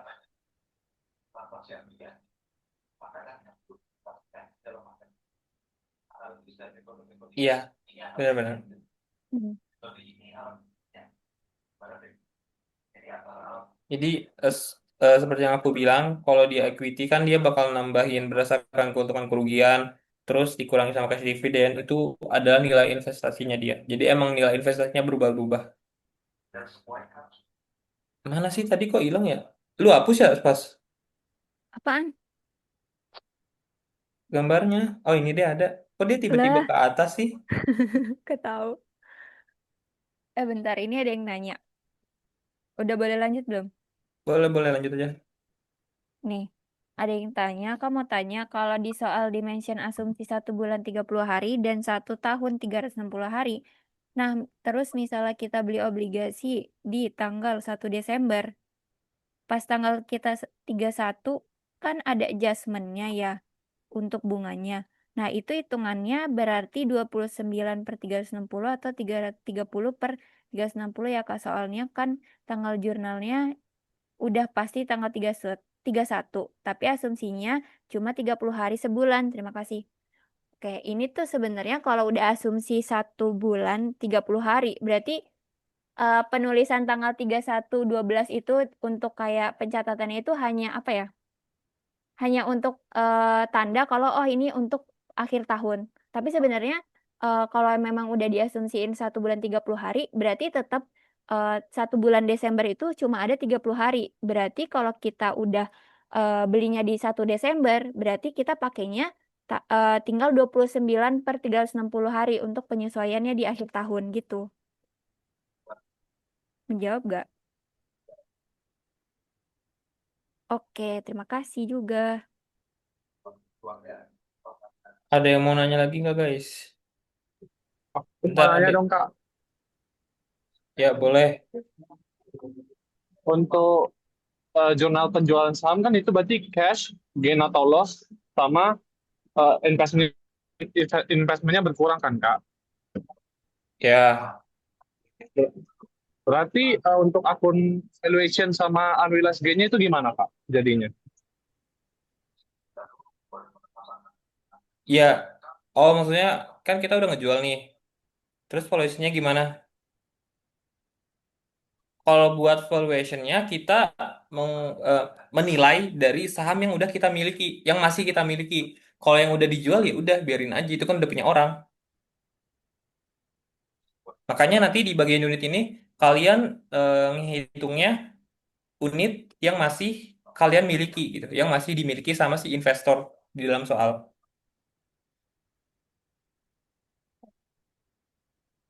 gitu. Aman nggak? Aman nggak? Aman Kak, makasih ya Kak. Oke, bentar guys, ini ada yang nanya lagi. Oh ya, by the way, itu yang tadi kepisah stok sama bonds, udah aku pisah ya, makasih. Kita lanjut ke pertanyaan selanjutnya. Kak, terus kemarin Mbak Arfa sempat kasih soal. Jadi tuh ada data per Desember 2024 yang berisi penyesuaian atas cost per share dan fair value per share tahun 2024. Lalu setelahnya ada jurnal sepanjang 2025. Nah, terus di akhir 2025 ada data lagi mengenai penyesuaian antara cost per share dan fair value per 2025. Berarti buat bikin penyesuaian fair value per Desember 2025-nya, apakah untuk cost per share-nya itu make cost per share di 2024 atau make fair value di 2024? Apakah untuk cost per share-nya itu make cost di 2024 atau pakai fair value di 2024? Pakai yang cost per share di 2024. Karena, oh kalian udah nyampe dua tahun kayak gitu juga ya guys. Aku pikir belum sampai situ. Soalnya itu, bentar aku jelasin juga deh berarti. Pakai nilai cost-nya. Kenapa? Karena akun valuation tuh sebenarnya bersifat sementara gitu, akun pembantu gitu loh. Jadi kalau di nanti di pelaporan, ini agak loncat ya. Jadi kalau di pelaporan nanti nilai tradingnya masih pakai at cost, terus buat valuation itu tuh emang berdasarkan akhir tahun tiap akhir periodenya gitu. Bentar, aku buat simulasinya. Thank you ya ini buat yang udah nanya. Di mana ya? Di mana ya? Di samping sini aja lah. Ya, ya misalnya kita pakai satu ini aja ya, satu jenis satu jenis sahamnya biar nggak kelamaan.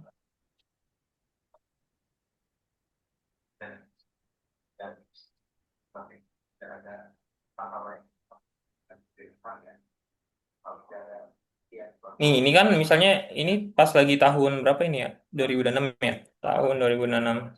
Terus di tahun 2027, anggaplah asumsinya set risk per ribu si unit masih sama, cost per unitnya masih sama, dan lain sebagainya. Nggak ada yang berubah dari per ribu. Tapi dia ada nilai baru nih guys, nilai market value, nilai market barunya, market per unit. Nilai market per unitnya per tahun 2027 tuh kita ambil 600. Misalnya 600. Nah, buat cari tahu eh, jurnal penyesuaiannya itu kayak gimana, ini konsepnya 11-12 kayak AFDA guys. Kita buat dulu di ekornya ya, biar nggak bingung. Ini serius gak sih kalian nyampe sini emang? Fati, Fatinya tadi yang stok 600 ada di debit.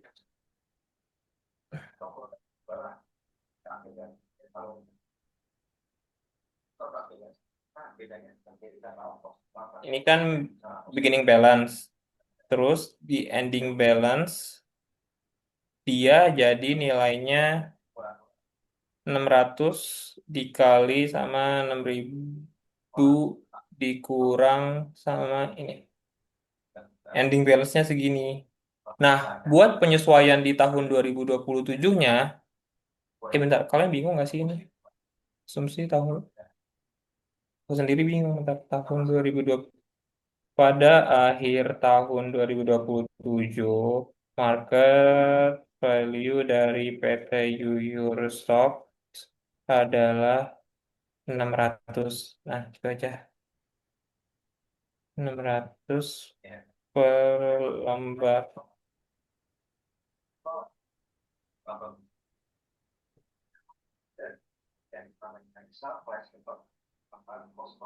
Ntar ya, aku ini dulu. Berarti kan 600 ya. Ending balance-nya 600 per lembar. Dikali sama jumlah unit. Kita kurang sama cost-nya. Dikurang sama cost-nya yang ini. Salah. Endingnya kan segini.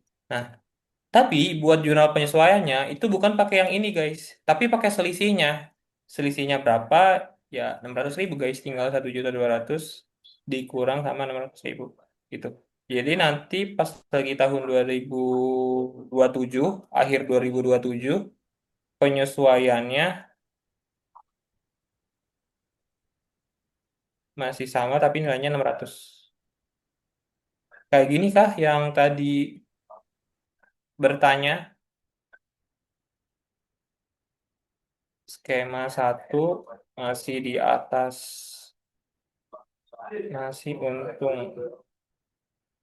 Kita buat skema lain kali ya. Misalnya dia skema 2, dia udah merugi guys. Merugi. Tapi sebelum aku lanjut, aku mau confirm dulu. Kayak gini nggak? Kemarin Mbak Arfa pernah nge-share. Berarti cost per share itu sifatnya kayak udah pakem gitu ya Kak? Pakai harga per unitnya. Betul, betul, betul. Tapi kalian beneran diajarin ini. Kayak ada 2 periode gitu. Boleh konfirmasinya nggak guys?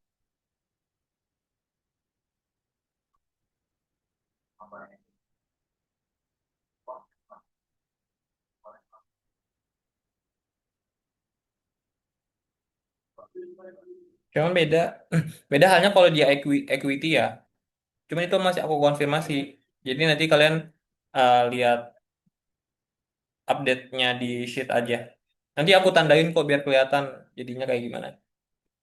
Misalnya asumsi Ceteris Paribus juga, tapi pada akhir 2027 market value-nya jadi anjlok banget misalnya 200 per lembar. Kalau kayak gini guys, ada yang bisa nebak gak kayak gimana?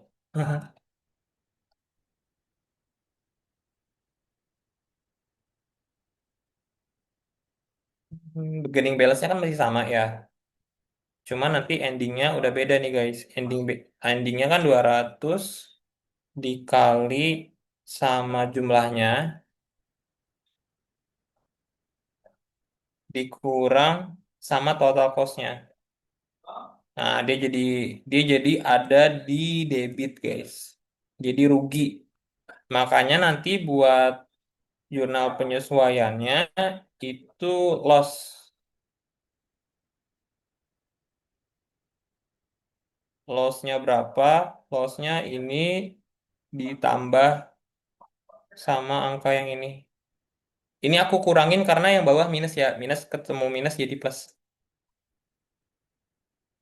AJE. AJE.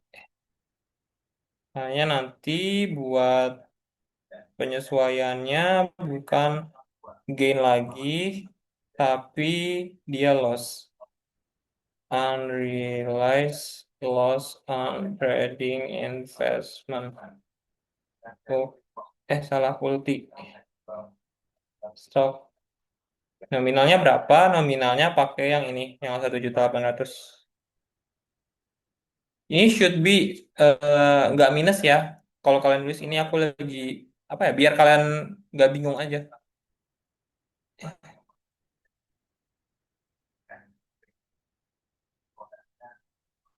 Should be ini harusnya plus karena minusnya itu udah diketahui dari posisinya ada di kredit gitu. Wait, aku lihat cek komen. Kak, maaf, tadi kenapa harus dikurangi sama total cost-nya ya, Kak? Karena kita mau lihat perubahannya. Kayak yang ini, dia mau lihat gain or loss-nya gitu. Di sini, kalau kita mau buat tabel, di tahun 2027 tuh, yang bagian sininya berubah. Misalnya, tadi yang skema pertama 600. Nah, ini kan gain or loss-nya 1.200.000. Tapi karena di periode sebelumnya kita udah punya akun valuation-nya, makanya kita nggak bisa serta-merta langsung membuat penilaian FATI pada UKTI senilai 1.200.000. Nggak bisa. Karena kita udah buat di sebelumnya ada saldonya gitu. Saldonya udah ada 600. Berarti yang perlu kita buat penyesuaiannya adalah selisihnya antara yang sudah dibuat dengan market value saat ini gitu. Kalau misalnya teman-teman langsung ngebuat FATI pada UKTI senilai 1.200.000, itu nilainya bakal over. Nanti totalnya malah 1.800.000 gitu. Misalnya gini ya. Ya, itunya hilang. Nggak apa-apa. Misalnya ke teman-teman buat AJE 1.200.000. Berarti kan nanti ending balance-nya malah 1.800.000 guys. Bukan 1.200.000 gitu. Makanya si gain or loss yang ada di sini adalah nilai akhir atau ending balance, bukan nilai dari penyesuaian. Gitu ya. Dimengerti gak?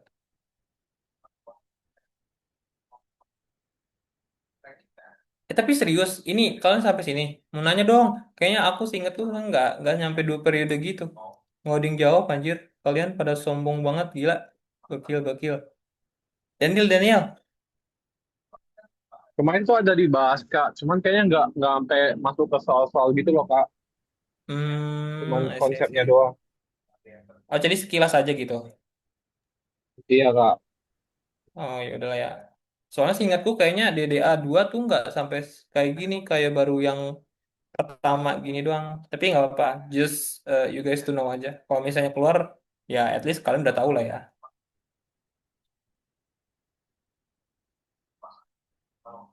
Oke, ada lagi yang mau ditanyakan teman-teman? Ini yang nanya udah clear belum? Kasih responnya guys. Karena pembahasan kita masih ada satu lagi nih guys. Bagi satu bagian lagi, bagaimana cara melaporkan investasinya gitu. Jadi kalau nggak ada yang mau nanya, kita mau lanjut ke bagian pelaporan. Kasih reactionnya guys. Reaction jempol aja, jempol-jempol.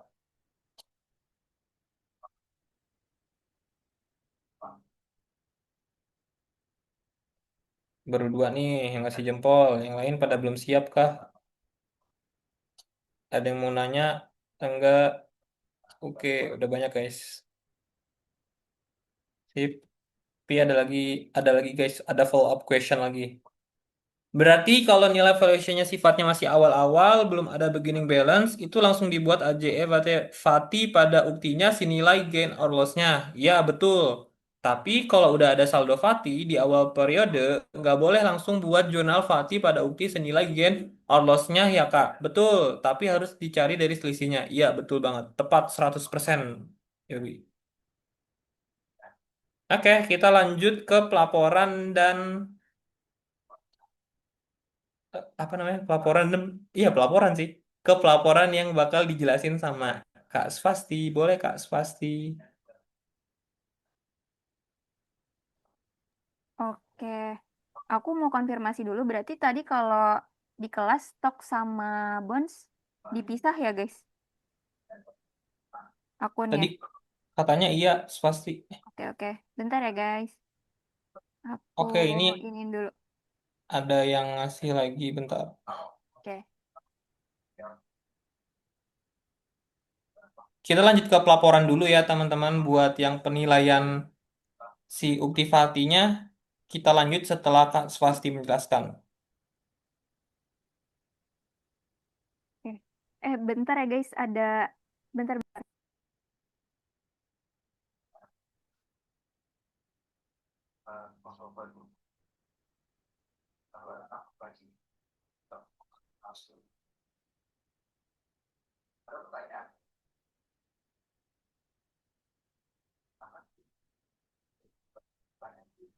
Oke. Mungkin kita langsung aja ke pelaporan atau saya scan dari gue aja ya. Di sini belum ada. Ya lu aja deh, kan lu ngejelasin belum ya? Ya udah nggak apa-apa. Eh, oke deh, kita bentar aja guys.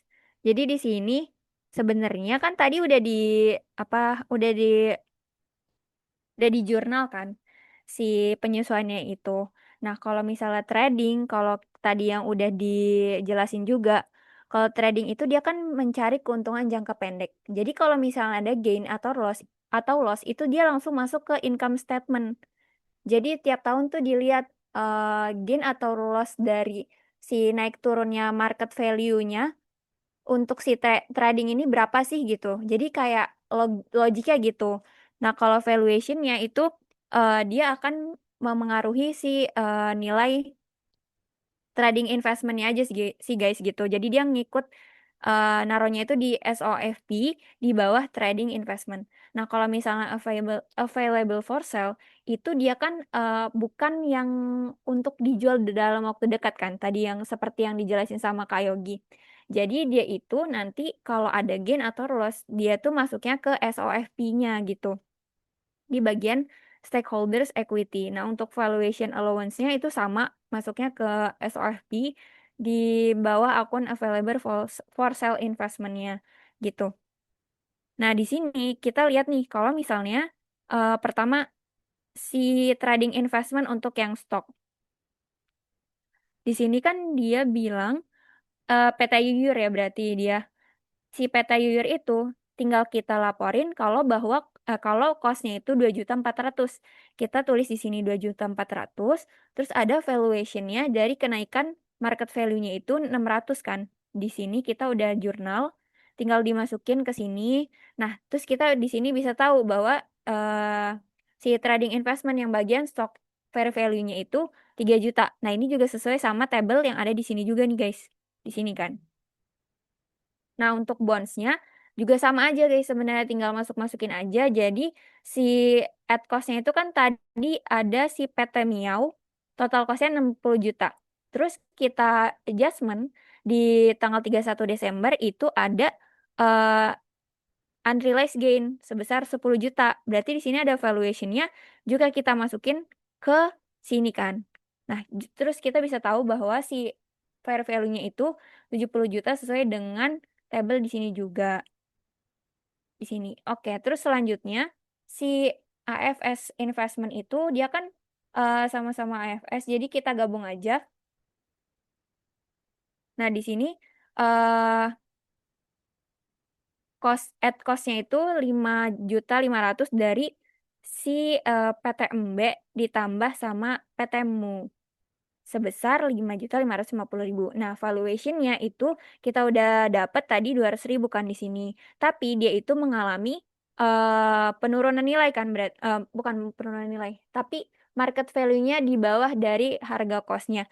Jadi kita tulis di sini valuation allowance-nya itu minus 200 dan at fair value-nya itu 5.350.000. Nah, tadi kan ada unrealized gain atau loss kan.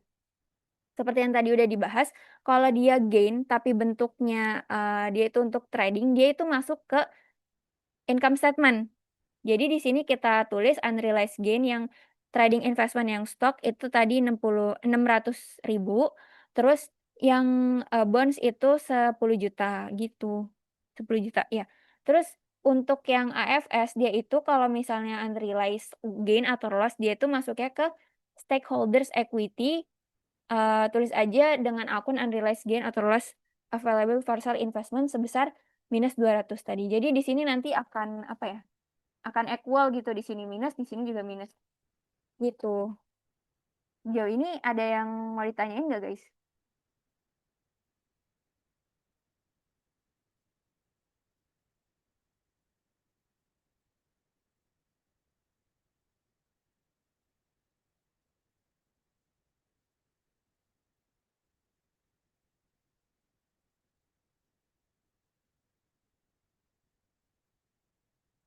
Oke, mungkin sudah aman, Yogi. Oke, sebentar ya teman-teman. Aku lagi work in progress yang Oh, ada yang nanya. Oke, oke. oh ya dah. eh Kak, berarti kalau disuruh buat pelaporan formatnya benar-benar cuma gini aja ya, Kak. Terus kalau misal diketahui RE, itu dimasukin aja ke SOFP-nya, Kak. Iya sih harusnya. Di bagian stakeholders equity-nya tambahin aja kalau misalnya memang ada informasi. Tapi biasanya nggak ada informasi mengenai RE juga sih. Atau di kelas kalian ada contoh soal seperti itu?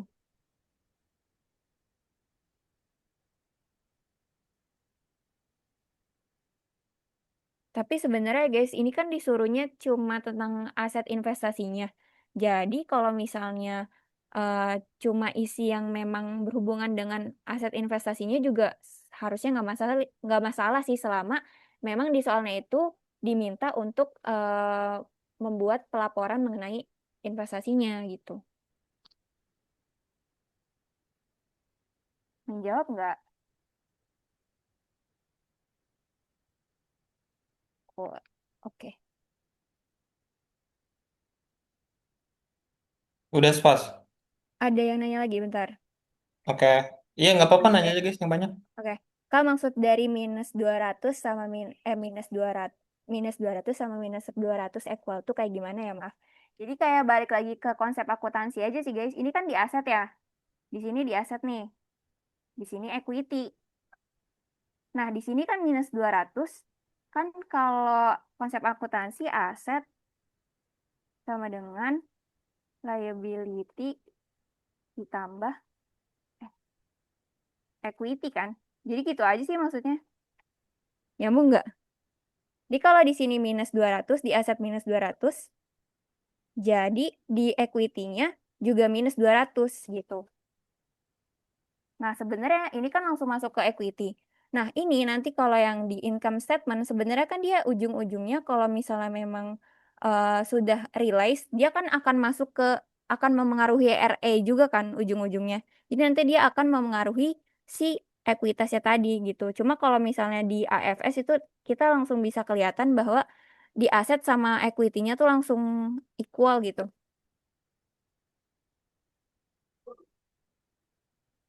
Nyambung nggak? Atau ada yang mau di follow up question? Question.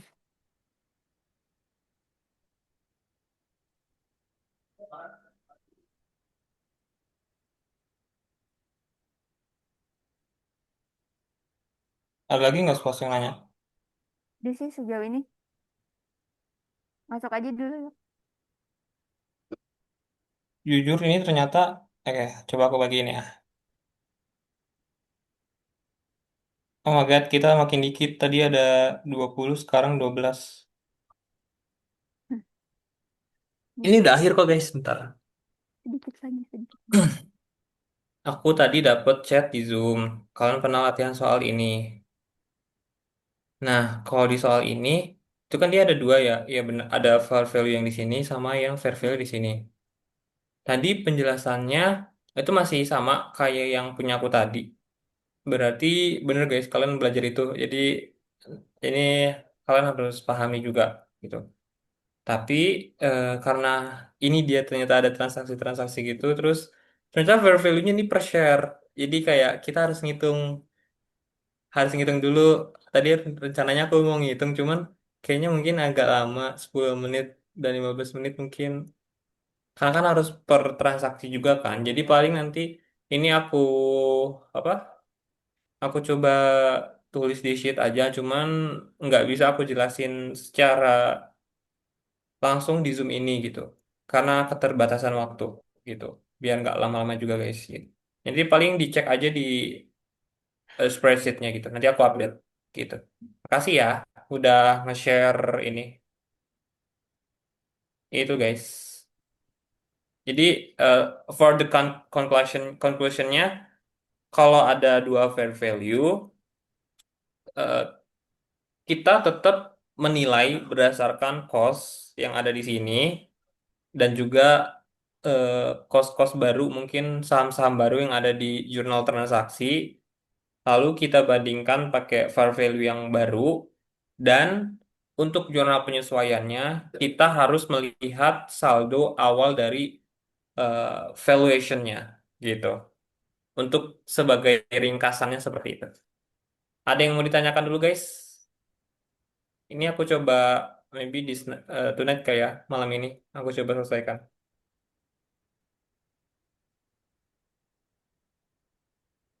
Ada lagi yang mau ditanyain? Kalau nggak ada, aku mau minta tolong ke kalian guys untuk mengisi link ini, link eh, feedback buat kita berdua, Kak Spasi sama aku terkait penjelasan dan juga Azan guys, terkait penjelasan dan ya cara ngajar kita lah gitu. Boleh bantu diisi ya Boleh teman-teman. diisi. Singkat doang kok itu.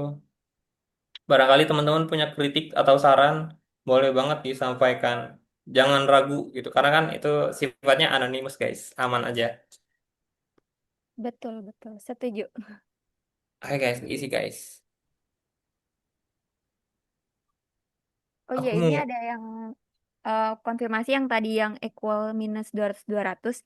Itu ya boleh. benar. Jadi stockholder equity-nya eh berkurang, terus si asetnya juga berkurang. Tapi kalau misalnya masalah format mau ditulis ke samping, ke bawah kayak gini, atau misalnya mau aset di sini terus liability sama equity-nya di sini juga nggak apa-apa. Itu masalah format nggak jadi masalah besar sih. Gitu. Itu aja sih.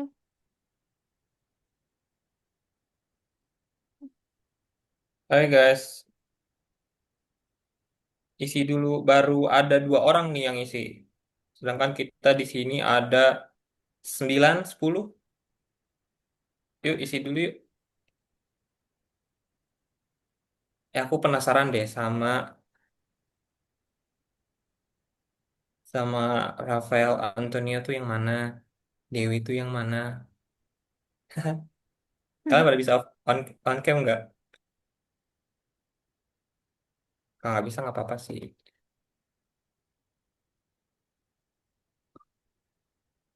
Ayo guys, bantu isi dulu yuk, yuk, yuk, yuk. Baru dua masa. Guys, di sisi buat jadi bahan evaluasi kita berdua. Tuh biar nanti tutor pas UASnya makin gacor. Insya Allah. Hmm. Sudah banyak. Ntar aku cek. Ada tuh dua, 3, 4, 5, 6.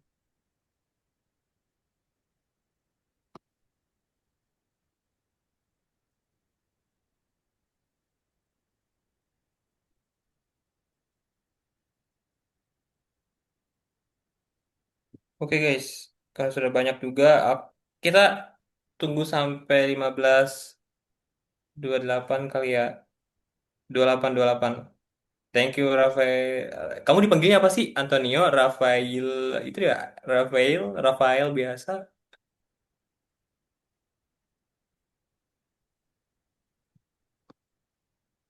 Kalian ada yang mau ditanya-tanya, maybe? Oh iya, kalau mau tanya lebih lanjut, boleh banget guys untuk chat Oh kapan ya iya, enaknya. kamu kasih ini ID line. Lain aja ya guys.